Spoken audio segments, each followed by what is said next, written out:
Welcome to the Alignment with Jen podcast. I am your host, Jen Ditzazy, and I'm really excited because today we have a special guest, Sabrina Wuu, who is an amazing human being. She is a top 1% salesperson, and she is also my best friend for the last 17 years.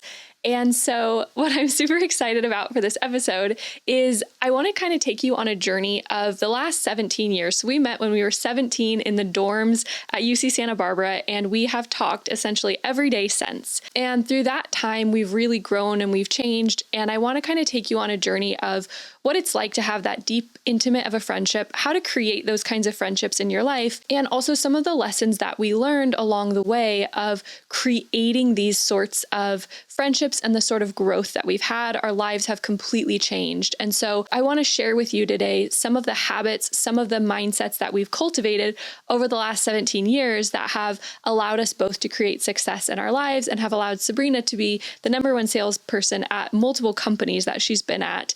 And I would just really love to get to share that perspective with you. So welcome, Sabrina. Oh my gosh, I can't believe it's been 17 years. I know. It kind of makes me feel like time is flying by and also not at the same time. It's been the longest, shortest time. We've had the most epic growth arc and glow up. Yeah. So I think it'd be fun for our listeners to kind of understand, where were we when we met? Like, how would you describe us then? Because we really were so completely different. And I think it's a testament to all of the work that we've done on ourselves. I agree. When I look back, I kind of catch myself from cringing. I feel it though.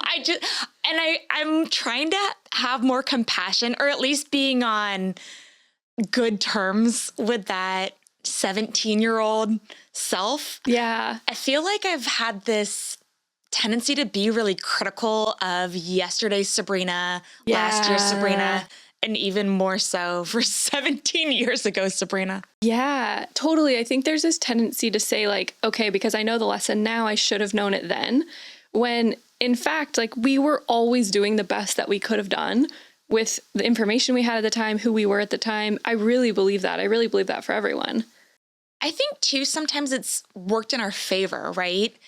Being a little bit green and naive in the world has kind of helped us be a little bit delusionally positive in times when it would have been really easy to see the flaws with not having a strategy. Yeah, true, right? There was like this sense of like delusional optimism. I remember one time in the dorms, you said to me, you know, everything just always works out for us. And this must have been like we were 17 or 18.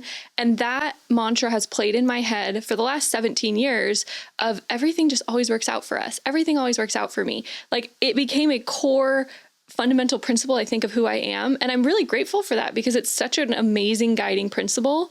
A lot of my clients will ask me, like, how do you remain so positive? And I honestly think that's part of it, is like that simple. You probably don't even remember saying that. Not the first time, but I feel like there's always a giggle at the end. Like, it always works out, but like sometimes it's a question. Yeah, true. Very true. There's been a lot of like questionable decisions that did actually work out. I guess the point is just saying it, even if it is a question. It always works out for us. Yeah, right? I think in the moments when I haven't had faith, you have, and then vice versa. Yeah. So sometimes I can be at 60% and you'll come up with, you know, the rest to get us to 200 or 100 or whatever. Yeah. I think that is something I have noticed is as we've grown, I think a lot of people, there's a tendency as you get into relationships, as you build families, things like that, to deprioritize friendships and to prioritize your intimate relationship. And something that I have seen is that I think the more that we can maintain even some really deep, healthy friendships, the happier our relationships are, the happier our entire lives are. And I think that's part of the reason is your friends can help you create this belief when you don't always have it. Like, I remember when we were in Mexico and we got to Mexico and we get off the plane and we decide that we want to go somewhere and we don't know about where we are. We don't know anything. And we get on this bus and you're just like, well, let's just see where we go. And we take this little journey and it ended up being incredibly fun. But I never would have done that on my own, you know, and it was so much more fun doing it together because I think we had this kind of like communal belief that like, oh, I'm fine, you know? And I think that that has been a core thing that our friendship has taught me is to kind of just like believe. Yeah, we don't know where we're getting off on the bus, but the vibes are going to be there. And we'll bring the vibes with us. Right, yeah, it's always going to work out. That bus will always work out. Yeah, it's kind of a metaphor for life, honestly. So, okay, I want to go a little bit deeper into where we were when we met, because I think a lot of the insecurities that we had were like huge insecurities, and I don't feel that we have them anymore. Like, it really astounds me how I think insecure, not overly insecure, but just like how many insecurities we had at that time and how they affected how we presented in the world. So I'd love to hear your thoughts on that. And sure. I mean, I'm still riddled with insecurity. Let me be so clear about that. But I think back then, I always looked at external factors. yeah, Oh, I'm insecure because I don't have a boyfriend, or I don't have any money, or I don't have this success, or I clearly don't have the knowledge to pass this test that's tomorrow at 8 a.m. But I realize now, and I know that we've done a lot of growth and work on energy and our internal states and our relationships with the universe, creator, God, whatever you want to call it. Yeah. And that's always kind of evolved over time. But I think something that has really been totally life-changing in our relationship is you help me go within and can also tell me if I'm exporting or delegating any kind of accountability to factors outside in the world that I think have nothing to do with me. Yeah, I think that's so true. I think if you kind of quantified the change that we've made is that we're always seeking something outside of ourselves, right? Like for me in college, it was like I had to have the best grades. I had to have a boyfriend. I had to have, the best job I could get at the time, whatever it was. It was always these external searches. Mm-hmm. And then I think as we've grown, it's become this search of like, what does it actually mean for me to truly feel successful by my own internal metric system, by my own internal barometer? And I think ultimately, this is something I think we talk about all the time, is it goes back to our relationship with God, the universe, the creator, whatever name you want to call that force. That is always the thing that everything comes back to. I think if we summarize this whole conversation into one sentence, that's what it would be, is that that's the journey we've gone on, is going from externally focused to focused on something greater than ourselves. And how does that actually affect how you move through the world? Yes. And it feels different, right? To not be continuously searching for external validation every waking moment. Back then, we had beautiful moments all the time. And now it feels like I can actually enjoy them. I think that something we talk a lot about is trying to position ourselves within certainty rather than scarcity. Yeah. And I don't think I will ever be 100% in certainty mode. I mean, I'm working towards it, but realistically, there's so much of the recalibration on every moment going back to the ideal and not beating myself up from swaying from where I want to be. Yeah. And I think that's a big change too, is I used to take, if I swayed from where I wanted to be, as like a failure on my own part. And now I see it as literally it's data and it's lessons. Like I'm just a constant collector of like data and lessons, data and lessons. How can I take this data and this lesson and apply it to my life? Yes, what you said about certainty. And so I'd love to hear, how have you cultivated certainty? Like I've seen it, but how do you feel like you've created more certainty in your life and moved more away of that need for that external validation? I think that number one, and you've helped me with this, I just try to stop eating gluten and sugar because so much of that, I know we're talking about internal. I think that a lot of my feelings of rushing and that heart beating really quick and my hands shaking, it came from just not giving my body the right nutrients and not taking the best care of myself on a physical level. And I think that was probably the lowest hanging fruit, honestly. Yeah. Was quit eating bags of candy on a weekly basis, eat more protein, rest, and don't feel bad about it. In fact, prioritize it. I think that has helped just put me in a relaxed state. Yeah. And then second, I think really just embracing who I am. I remember us going out to parties and doing really seemingly fun things when in fact, both of us would have been a lot more comfortable reading and then going to bed at 8 p.m. Yeah. Yeah. Totally. There was this element, and I don't think this didn't end in college. Like, I remember doing this in our 20s. You know, we would go, when we lived in Berkeley, we'd go to like the bars and things like that. And that's never been something that ever felt fulfilling to either of us. But I think we thought we would miss out. You know, we would miss out on friendships. We'd miss out on connections. And now I reflect on it and I'm like, my friendships now are so much deeper. My level of happiness and peace is so much deeper because I just really don't do any of that kind of stuff that doesn't feel really good for me. You know what I mean? And I think that has been a change too, is even when we got really into, for you, it was skiing, for me, it was climbing, there was so much of this seeking of the external, of what will people think when we're a better climber or a better skier or whatever. And I think once we shifted out of that, it's like our lives started taking on this completely different energy, this completely different flavor. It's almost like this flavor of peace. Like, I'm just going to do the things that feel really good for me. Totally. I mean, I think it was when we were graduating that the terms FOMO and YOLO came out. And I don't know why, this is so skewed. It made me think, then you should definitely go out or do things that aren't in alignment with you, things that I perceive to be really cool. It came from this not being comfortable with myself. Yeah. And then matched with the kerosene of seeking continuously external validation. And I think that at some point you and I heard somebody told one of us, nothing that's meant for you will ever pass you by. And just knowing that and internalizing it has helped us be in the energies of where we're actually able to receive.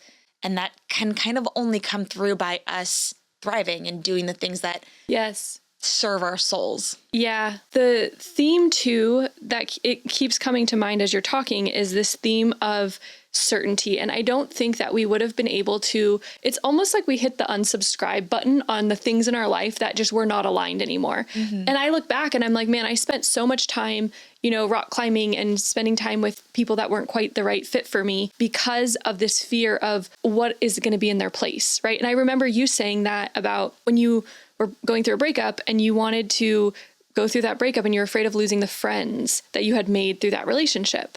And I think so many people feel that way, especially like I have clients who are going through divorces, you know, and there's this huge fear of loss, right? But I think we so oftentimes forget that on what loss actually is it's the creation of space for more aligned things to come in. And like for you, you still have all of those friendships that were true, deep friendships, you know? And for me, I feel like I let go of those friendships and then I was able to bring in way more aligned of friendships. I think it's almost made me realize like loss doesn't actually exist. That scarcity mindset that I was bathing in every day, it made me just want to like grasp. Like, I'm not going to let go of this. And I know it's not the right fit, but that's okay. I'm just going to hug this porcupine and see how it feels. Yes. And it didn't feel good. Oh my gosh. No, it did not feel good. I think too, the more that you can let go of the small things that aren't right for you, the more that you can let go of the big things that are also not right for you. For me, with my first business, letting go of that was really hard because I had put so much time, energy, and money into it. But in my soul, I knew like, this is not what I'm meant to be doing. I don't think I would have been able to let that go if I hadn't practiced letting go of smaller things beforehand. I totally agree with that. I think that in past relationships, I'm thinking about one in particular, I just didn't want to go from something to nothing. That terrified me. Yeah. So I thought that the best course of action was let me just die by 1,000 cuts and see what happens. Right. Of course, that wasn't going to end great. I wish that I had just had the confidence, that certainty that everything was going to work out. And it would have been healthier for both parties to part ways earlier rather than years afterwards. Yes. Oh my gosh, yes. And I like think of so many of my clients who I work with as you say that, because I think we confuse the amount of time I've invested with, well, I've invested the last decade, 2 decades, 2 years of my life into this. I have to keep going, right? We're thinking of it the wrong way because what you're doing is you're actually losing even more of that time with something that's not aligned, trying to make something work that maybe was never meant to work. In my late night scrolls on TikTok, I came across this quote that said something along the lines of, I can handle and metabolize any outcome. Or I think she used the word consequence, which I thought was kind of like had a negative connotation. Yeah. I like the word outcome. I think that I just couldn't imagine myself without a partner. Yeah. Or I couldn't imagine myself without friends, even if it wasn't the right group. But now I can stand on a stack of undeniable proof that I will actually survive. Yeah. I mean, I messed up something at work that was pretty significant, and that was on Friday, and I'm still living right now. So it doesn't ever feel better, but I just know that I'm avoiding a lot of suffering in the future. Yeah. Like it's kind of the equivalent of, well, if I worry about it, will that make how I feel later on feel better or worse? Yes. Like, let's actually just have some action versus fantasizing about good or bad things that could happen. Yeah. And I think too, a big pivotal thing in our journeys was when we started studying Kabbalah and we learned about the certainty principle of everything always works out. Everything is good. Everything is from the creator. And when you remember that, I go back to that on a daily basis of every single thing, like even you messing up something on Friday at work is good. There is something good within that. You know what I mean? Every single thing. And I just have to keep reminding myself of that is there's something good in absolutely every single area of life. And I think that the more that I remember that, the more that I'm able to actually do what's aligned for me and not try to control. I'm able to let go. I think something that if I could go back and tell us, I would say something along the lines of, look, Sabrina, you are looking for certainty in all the wrong things. Yeah. Like I used to really equate having a financial safety net with certainty. Like this guarantees me I'm secure and I will be okay. This happened to me once. Somebody quadruple cashed a check. You know, when you take a photo of a check on your phone, she did that 4 times on accident. She didn't mean to. And then lo and behold, I had a negative bank balance. So even having money in the bank, that's not certainty. Yeah. What certainty I find is the big overarching virtues. Yeah. Faith, presence, gratitude.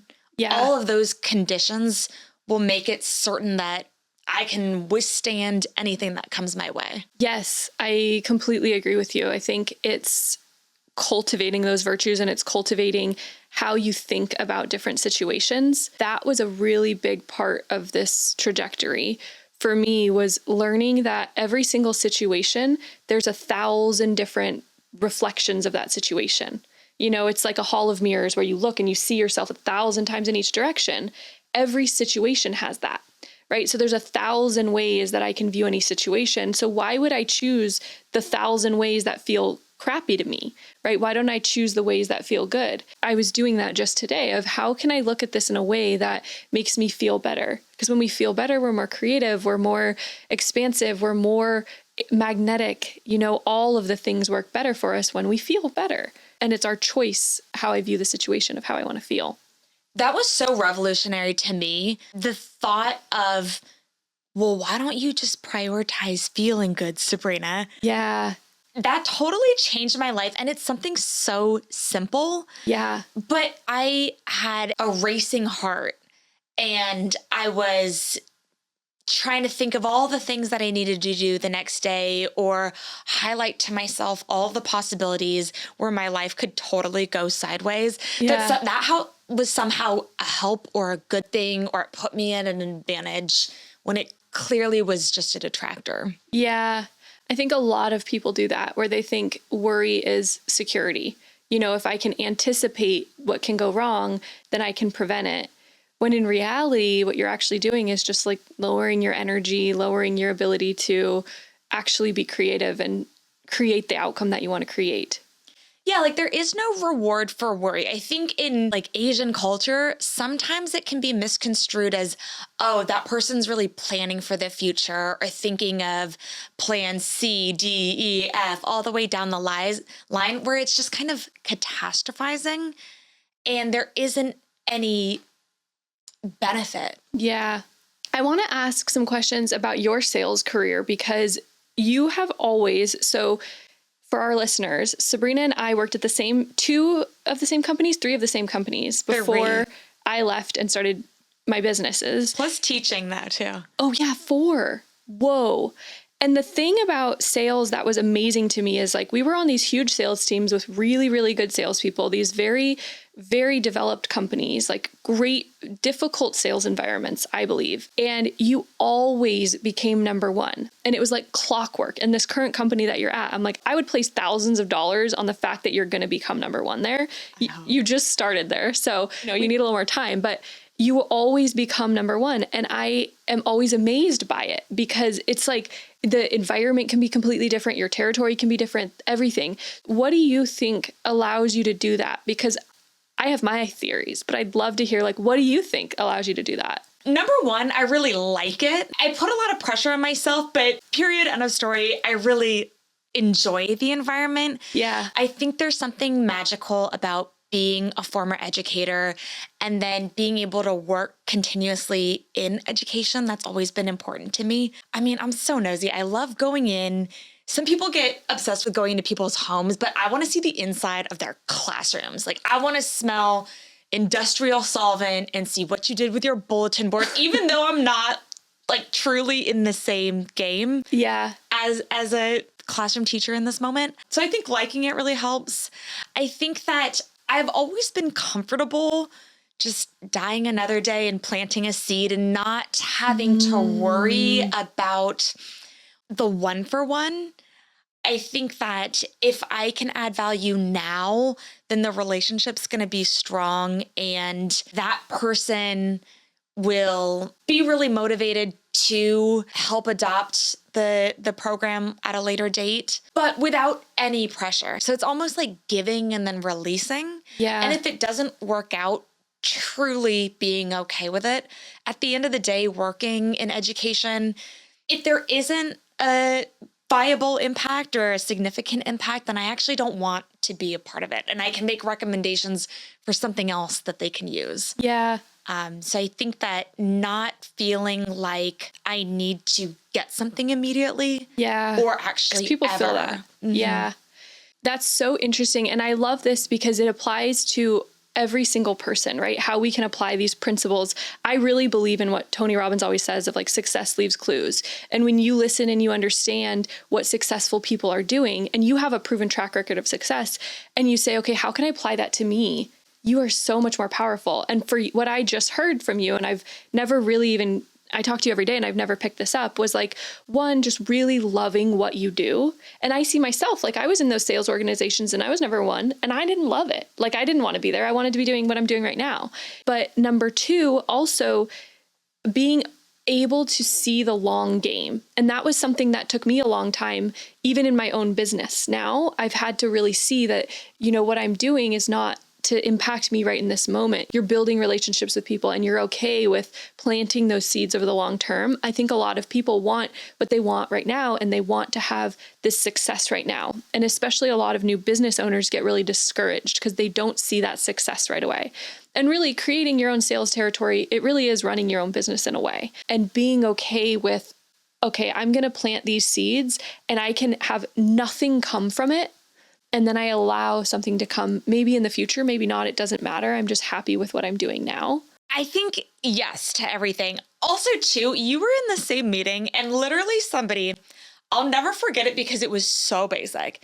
He said, if you're right here, stop trying to sell to somebody up here. Sell to them right here. And it took me a while to internalize what he was saying, but the gist of it is don't come from this graspy place where you're putting everybody else on a pedestal. Yeah. Talk to people like you're talking to an old friend and be grateful that you're there, but don't be thanking them for the first 25 minutes of a conversation that you're supposed to be adding value to. Yeah. And I think that people can feel energy and they can feel a lack of confidence or an unhealthy sense of admiration. Yeah. And just get rid of all of that. Yeah, I think one of the big things that I see with my clients is if they're in corporate, so I kind of have two, it's like either business owners or they're in corporate and they want to progress in corporate. They'll want that promotion, right? But they're not living as the version of themselves who has that promotion, right? That promotion is above them. That boss is above them. That next thing is above them, and it's really learning to who would I be if I was actually at that next level and how would I show up? And I think you've done that so beautifully because I've personally see like your confidence has grown so much over, the last decade plus. And it's really cool to see you owning yourself, you feeling so comfortable in all of these conversations with, huge people that control very, very large budgets. And, you could easily put them above you, but you don't. And these people love you for it, and I think it's because you go in with that exact mindset you just shared. So I would love to hear more about how you have developed this confidence over the last X number of years, because you really have become so confident and so just like amazingly opened your shell. And I think it's really, really cool to get to experience. So I'd love for you to share with our listeners, what are some things they can do to develop that confidence in all areas of life? That was something that I really struggled with. Like I would have physical reactions if I wasn't feeling confident. Yeah. Like I remember talking to a prospective client and then my voice would like quiver or break or shake. So cute. My hands would get really sweaty. I would think that I would need to be somebody else and like really high energy. So I would chug tons of coffee and then like in the middle of a conversation need to go to the restroom. Like all the things that would make me truly cringe today. I think that part of what's made me confident is really just knowing myself and owning who that person is. Yeah.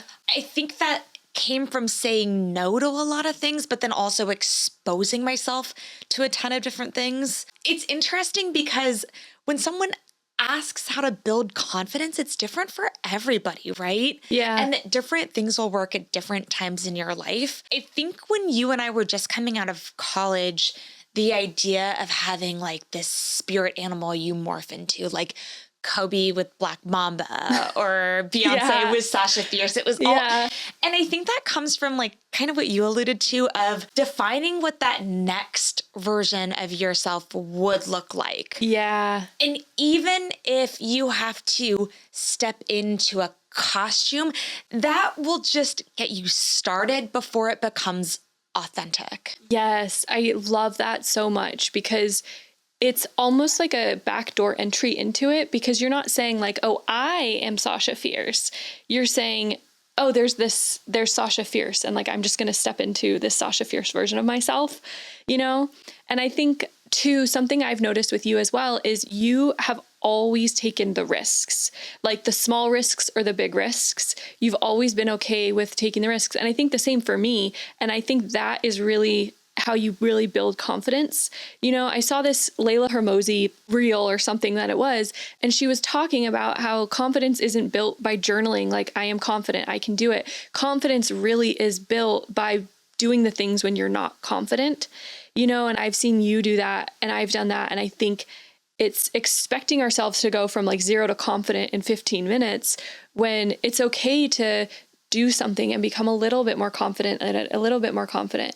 I also think there's different avenues of confidence, and like you can be really confident in public speaking and you can be really not confident in one-on-one conversations. There's different aspects of us and we're always going to feel different levels of confidence based on our experience in different areas. And going back to what you said of it's okay to actually just be yourself, own up to who you really, really are. I feel like I'm most confident when I'm in alignment with the person that I actually am. Yeah. So like in college when I thought it was the end all be all to be like a hard science STEM major. Yeah. And I just hated every minute, every day when I was in these chem classes and working in a lab. And I was unconfident for a reason. It's because I didn't belong there. And I was forcing myself to be there. Yes. And that made me feel wobbly all the time. And same with, I didn't feel confident when I was going out to bars with people that I didn't particularly enjoy spending time with. Yeah. And not that there's anything wrong with doing those activities. It's just in that moment, it wasn't in alignment with who I was. Yes. And it felt yucky. Yeah. I was there for all the wrong reasons. I was there to be viewed as cool and connected and popular and having places to be with people that I like. And it was all a facade. So I think if you can figure out who you want to be and just give yourself permission and space to find what it is you actually like, that's really helpful. I remember getting out of a breakup, and the next day I went to a grocery store, which I love, like to this day, love grocery shopping.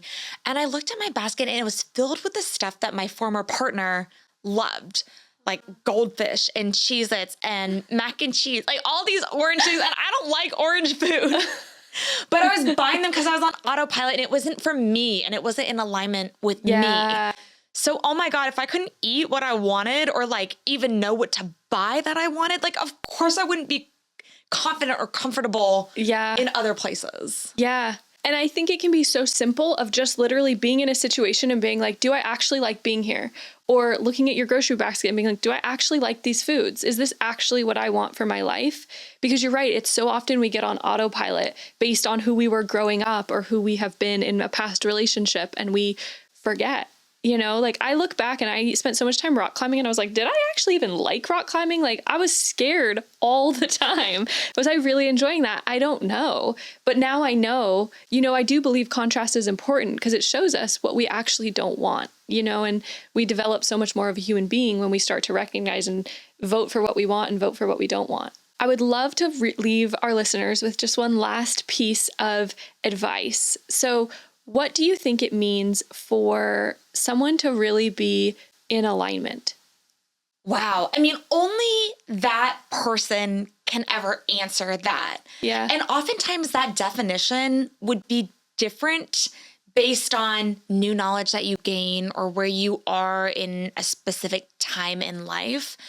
If you're in alignment, you'll have a sense of peace, even if you are growing. And by definition, that's not necessarily comfortable. Yeah. But you will feel at peace with that stretch. Like it doesn't necessarily feel great to go to yoga and be reaching for your toes or to be learning something new. But there will be this underlying tone of, oh, I'm climbing the hill that I'm supposed to be on. Yeah. And I want to see what's at the top. Yeah. Instead of knowing that that's not destined for you, which is how I spent so much of my 20s. Yeah, I really like your analogy of the hill. Well, thank you so much for being here with us today. I've really enjoyed getting to talk to you. I mean, I could talk to you for the next 6 hours.